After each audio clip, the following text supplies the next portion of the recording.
Assalamualaikum warahmatullahi wabarakatuh. Waalaikumsalam warahmatullahi wabarakatuh. Saudara sebangsa dan setanah air, mari kita panjatkan rasa syukur atas kehadiran Allah Subhanahu wa taala. Karenanya kita semua bisa berkumpul di tempat ini. Indonesia akan menghadapi babak baru yang akan merubah nasib Indonesia menjadi lebih baik. Merdeka! Merdeka! Maka dalam kesempatan ini kita akan menentukan dasar negara yang tepat bagi bangsa Indonesia ini. Saya selaku Ketua BPUPKI dengan ini menyatakan membuka rapat penetapan dasar dengan secara resmi.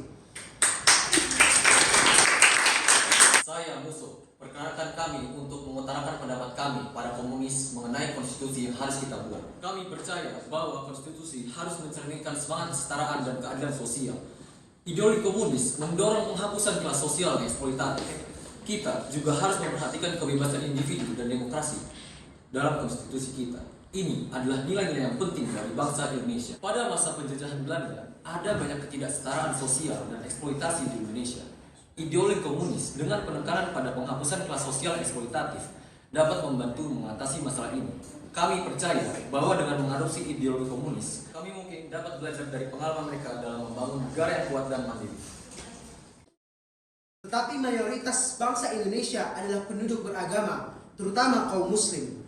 Jadi, bagaimana pendapat kaum muslim terkait hal ini? Hadirin tuan-tuan dan sidang yang terhormat, dalam negara kita, niscaya tuan-tuan menginginkan berdirinya suatu pemerintahan yang adil dan makmur, berdasarkan budi pekerti yang luhur, bersendi permusyawaratan dan putusan rapat, serta luas berlebar dada tidak memaksa tentang agama. Kalau benar demikian, maka dirikanlah pemerintahan itu atas dasar agama Islam, karena ajaran Islam mengandung kesampaian sifat-sifat tersebut. Oleh karena itu, tuan-tuan sekalian, saya seorang bangsa Indonesia yang tulen, bapak dan ibu saya berdarah Indonesia, nenek moyang saya pun berbangsa Indonesia, dan sebagai seorang muslim yang mempunyai cita-cita Indonesia raya dan merdeka, maka supaya negara Indonesia merdeka itu dapat berdiri dengan tegak dan teguh, kuat dan kokoh, saya mengharapkan Indonesia berdiri dengan dasar-dasar agama Islam. Karena seperti yang kita ketahui, mayoritas masyarakat Indonesia beragama Muslim. Saya khawatir apabila negara Indonesia tidak berdiri di atas agama Islam, kalau umat Islam yang sebanyak itu nanti bersifat pasif atau dingin dan tidak bersemangat, sebagaimana yang dikhawatirkan juga oleh Tuan Kiai Sanusi. Tetapi saya mengharap jangan sampai kejadian demikian, tuan-tuan. Sudah banyak pembicara yang berkata bahwa agama Islam itu memang tinggi dan suci. Sekarang, bagaimana kalau orang yang tidak mau diikat oleh agama yang sudah diakui tinggi dan suci? Apakah kiranya akan mau diikat oleh pikiran-pikiran rendah dan tidak suci? Kalau jiwa manusia tidak mau bertunduk kepada agama perintah Allah, apakah kiranya akan suka bertunduk kepada pikiran-pikiran yang timbul dari hawa nafsu yang buruk? Pikirkanlah dan camkanlah hal itu, tuan-tuan sekalian. Sebelumnya, saya akan berbicara tentang nasionalisme. Nasionalisme akan mengakui kepentingan bangsa Indonesia sebagai bangsa kita sendiri di atas segala kepentingan yang ada. Cara ini merupakan cara yang paling tepat untuk kita bisa memperkokoh identitas negara kita sebagai negara yang sudah merdeka. Tetapi, tuan-tuan sekalian, kita juga harus memperhatikan kesejahteraan sosial rakyat. Sosialisme bisa menjadi solusi untuk memecahkan masalah ini dengan memastikan bahwa kekayaan negara digunakan untuk kepentingan semua orang. Namun, sosialisme yang berlebihan itu dan tidak berlandaskan kepada moral, justru itu yang membuat negara Indonesia menuju ke hancur. Maka dari itu, kita harus memikirkan hal itu secara matang-matang. Saya setuju dengan kawan umum. Kita perlu memastikan bahwa pintu untuk kerjasama internasional tetap dibuka dan serta juga untuk menghormati hak asasi manusia.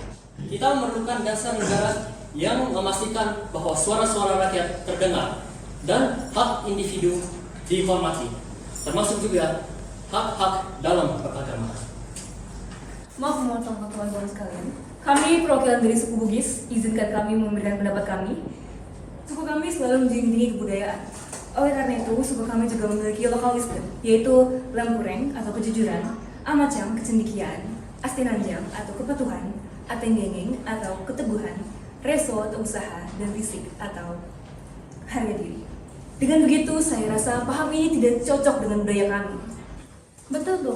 Walaupun kami dari suku Melayu dan mayoriti Islam, kami kurang setuju apabila dasar negara hanya diambil oleh golongan Islam saja. Bukankah kita ini beragam, dan bukankah kita diciptakan berbeza-beza untuk saling menghormati dan saling mengenal? Maka dari itu, saya kurang setuju apabila dasar negara hanya diambil oleh golongan Islam saja. Kami setuju. Setiap daerah memiliki budayanya masing-masing. Untuk apa kita mengadopsi budaya asing jika kita memiliki local wisdom? Tidak bisa begitu, Pak Soekarno. Mayoritas Kita penduduk harus Indonesia memperhatikan bangsa kita sendiri dengan cara yang dibuat. Tidak boleh. Paham kami tidak sama dengan kalian. Sudah, sudah. Saudara-saudara sekalian, selama beberapa waktu ini belum ada yang bisa menjawab pertanyaan dari saudara Dr. Ajiman Widyo Diningrat. Apa dasar negara kita? Maka izinkan saya menjawab pertanyaan Dr. Ajiman Widyo Diningrat. Apa dasar negara kita? Ada 5 asas. 1. Rasa nasionalisme.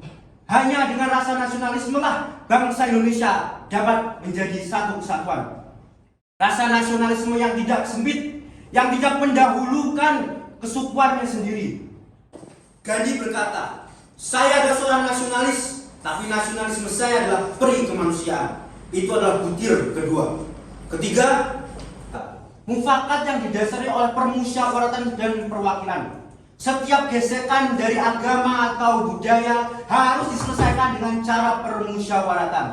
Butir keempat, agar menghilangkan kemiskinan yang ada di Indonesia ini. Tidak ada lagi yang kaya sendiri, yang miskin menderita. Kita harus menjunjung tinggi kesejahteraan sosial bagi seluruh rakyat Indonesia. Butir kelima adalah pengkerucutan dari 4 butir sebelumnya.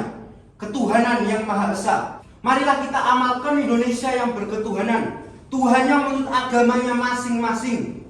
Mari kita saling menghormati dan menghargai satu sama lain. Ketuhanan yang berkebudayaan dan berbudi pekerti luhur. Negara telah saya usulkan 5 bilangan. Atas petunjuk dari teman yang mengerti bahasa dan budaya yang mengakar di dalam jati diri bangsa Indonesia, maka kita beri nama Pancasila. Merdeka!